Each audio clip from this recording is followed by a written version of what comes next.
For more than 20 years, Google Search worked through a simple bargain. Publishers created information.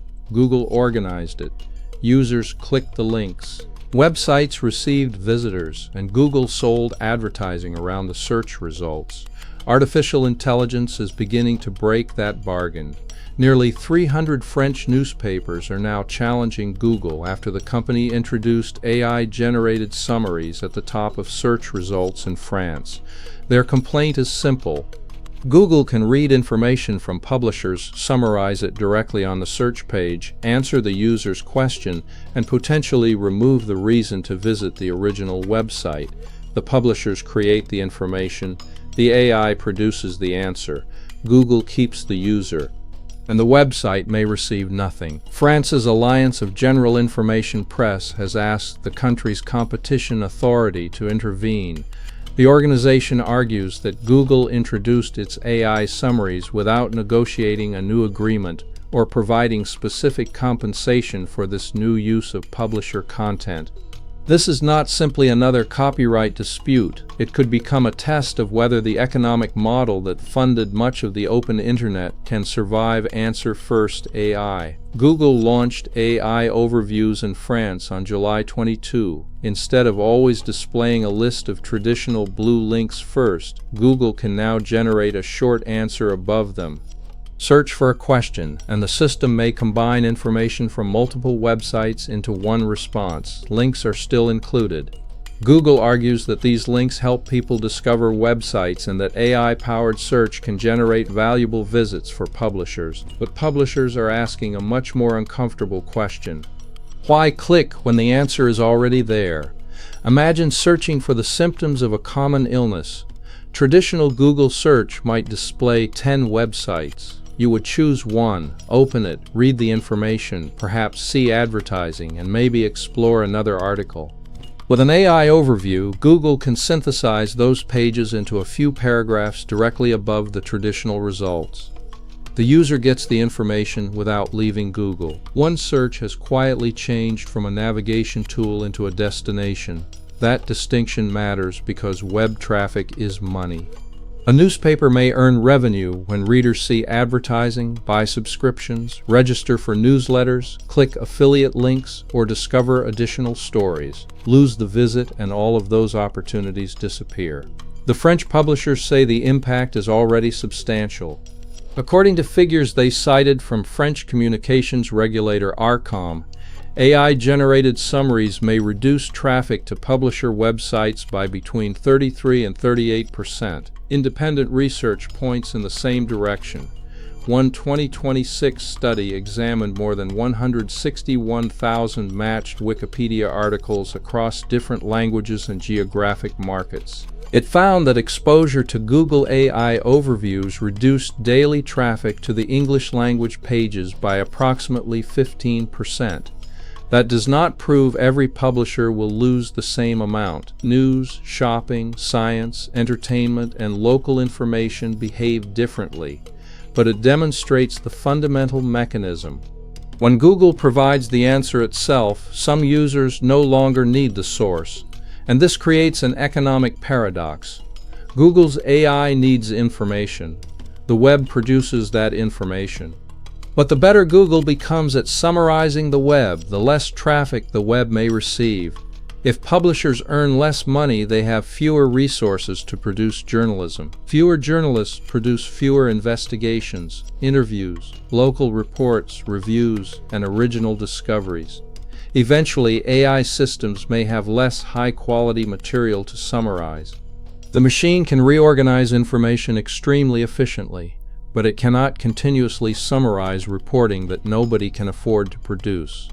This is why the French dispute extends far beyond newspapers. The same problem applies to recipe sites, travel guides, technology publications, product reviewers, educational websites, medical information providers, and millions of specialist pages. For decades, websites optimized themselves for Google because ranking highly produced visitors. That created an enormous industry called search engine optimization. Now businesses may face a completely different objective. Instead of asking how to rank first on Google, they may ask how to become the source quoted inside an AI answer. Some people call this generative engine optimization, but appearing inside the answer is not necessarily enough. A restaurant guide could become the source of a perfect AI recommendation while receiving almost no visitors from it. Visibility without traffic does not automatically pay the bills. Google understands the criticism. The company has repeatedly said that AI overviews are designed to help people discover useful websites. It has introduced features such as more prominent source links, preferred sources, and additional ways for users to reach original content. Google also argues that users are asking more complicated questions because AI makes search more useful. That could expand the total number of searches. Even if the percentage of people clicking links falls, publishers could theoretically benefit from larger overall search activity or from visitors who arrive with stronger intent. A user who clicks after reading an AI summary may be more valuable than someone who accidentally opens a page and leaves immediately. That is the strongest argument for Google's position. AI search might produce fewer clicks, but better clicks. The problem is that publishers cannot build a business around theoretical traffic. They need measurable visitors. And Google sits in an unusually powerful position because it influences both sides of the transaction. It decides which websites are indexed. It decides which results appear. Its AI can consume those results. Then Google decides how the synthesized answer is displayed. It also sells advertising on the same search page. That creates the competition issue at the center of the French complaint. Publishers are not negotiating with an ordinary AI startup. They are negotiating with the company controlling the main gateway through which many readers already find them. France has fought this battle with Google before. European copyright rules created neighboring rights intended to compensate news publishers when online platforms reuse journalistic content. French regulators previously required Google to negotiate with publishers and fine the company hundreds of millions of euros during disputes over compliance. The current publishers argue that AI overviews create a new use of their journalism that was not adequately covered by earlier agreements. Google once displayed a headline and a short extract designed to encourage a click. Generative AI can do something much more powerful. It can transform information from multiple articles into an entirely new answer. That raises a difficult question. When does indexing become publishing? Search engines historically argued that they pointed users toward information. AI search increasingly interprets the information itself. The line between search engine, assistant, and publisher is becoming blurry. There is also a quality problem. A traditional search page shows competing sources. One article may say one thing, another may disagree. The user can examine who produced each claim. An AI overview compresses those sources into one confident response. Research published this year examined more than 55,000 trending Google queries and nearly 100,000 individual claims generated by AI overviews. The researchers found that around 11% of those claims were not supported by the pages cited alongside them. That does not mean 11% were necessarily false, but it illustrates a structural problem. A citation can make an AI answer look sourced even when the linked page does not actually support every statement the system generated. This becomes particularly important for journalism. News changes quickly. Facts can be disputed. Early reporting may contain incomplete information. An AI summary can combine different articles while removing the context that explains uncertainty. And when the answer appears under the Google brand, users may trust the synthesis more than any individual publisher. This gives Google something approaching editorial power, even if algorithms rather than human editors make the decisions. The company must decide which sources deserve inclusion, which claims deserve emphasis, and how conflicting information should be reconciled. For publishers, this creates another uncomfortable transformation. Google used to decide who received attention. Now it increasingly decides what the answer is. But simply removing AI summaries is unlikely to solve the broader problem. Users are changing too. ChatGPT, Gemini, Claude, Perplexity, and other AI services have trained millions of people to expect direct answers rather than lists of links. Search engines are responding because the alternative may be losing users to chatbots completely. If Google refuses to answer questions directly while competitors do, its traditional search business could weaken. So Google faces its own contradiction. Protect the old web too aggressively, and users may leave for AI assistance. Answer everything itself, and it may damage the websites that supply the information its systems depend on. The sustainable solution may require a new economic bargain. One possibility is licensing.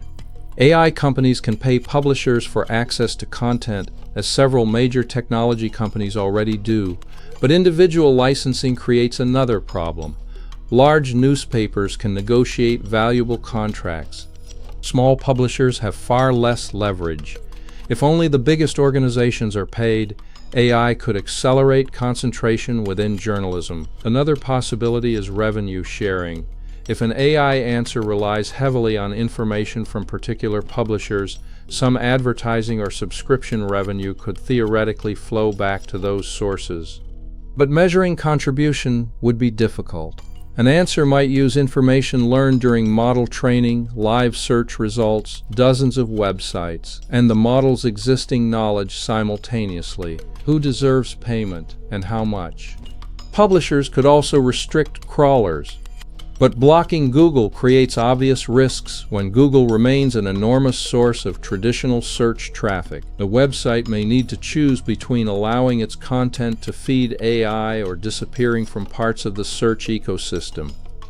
That is not much of a negotiation when one side controls the doorway. This is why the French newspapers have gone to a competition regulator rather than treating the dispute purely as copyright litigation. They believe market power matters. The outcome could influence far more than France. European regulators have historically been willing to impose tougher conditions on large American technology platforms. If French authorities decide that AI-generated summaries require new compensation or stronger publisher controls, similar demands could spread across Europe. Other countries could follow. Google would then face a fragmented global system where AI search operates under different licensing rules in different markets, and the consequences would extend beyond Google. OpenAI, Anthropic, Meta, Perplexity, and every company building answer engines depend on information created elsewhere. The industry is moving toward agents that may browse the web, compare products, summarize news, plan travel, and make decisions without requiring users to visit the underlying websites at all. AI overviews are only the beginning. The future internet may contain billions of machines reading websites on behalf of humans. A person asks one question. An agent visits 20 sources. The user receives one answer. 20 websites receive little or no human traffic. That could produce an internet that is extremely convenient for users but economically hostile to creators. And without creators, the system eventually starts consuming yesterday's information. The French publishers are therefore fighting over who captures the economic value created when human-produced information becomes machine-generated answers. The old web had a relatively clear exchange. Create something useful. Google helps people find it. Some of those people visit you. AI breaks that sequence. The information can now reach the user while the user never reaches the creator. Google believes AI can make search more useful while continuing to support publishers.